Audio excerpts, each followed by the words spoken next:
Hello বন্ধুরা, কেমন আছো? এসে গেলাম আরেকটা নতুন ভিডিও নিয়ে তোমাদের কাছে। তো আজকে আমি আপনাদেরকে যে জায়গাটা দেখাচ্ছি, এই জায়গাটা বাইরের মানুষ তো জানার কথাই না।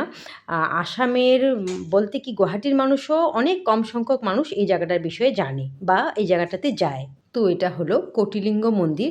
কামাখ্যা মন্দিরের মেন মন্দির থেকে 500 মিটার দূরে এই মন্দিরটা আছে।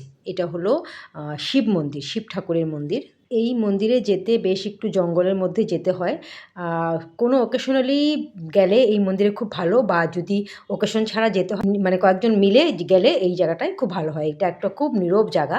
আমরা 2 বান্ধবী গেছিলাম, কিন্তু ভাবতে পারিনি এত নীরব জায়গা হবে এটা। তো গিয়ে আমাদের সত্যি একটু ভয় লাগছিল। তো আমরা ফটাফট যতটুকু পারি দেখে ফটো ভিডিও উঠিয়ে ফটাফট করে পূজা দিয়ে এসে গেছি। কামাখ্যা পাহাড় হলো একটা রহস্যময়ী ঐতিহাসিক পাহাড়। এখানে অনেক পীঠস্থান আছে যেটা মানুষের অজানা। আমার চ্যানেলের প্রথমে কামাখ্যা মন্দিরের অনেক পীঠস্থানের ভিডিও দেওয়া আছে। এই দেখুন, এটা হলো পুরোটা গুহা। গুহার এই যে সার্কেল জায়গাটা, এটা হলো এক্সিট। গুহার ভিতর গণেশ মন্দির আছে, শিব মন্দির আছে। সেখানে আমরা তাড়াতাড়ি পূজা দিয়ে বার হয়ে গেলাম।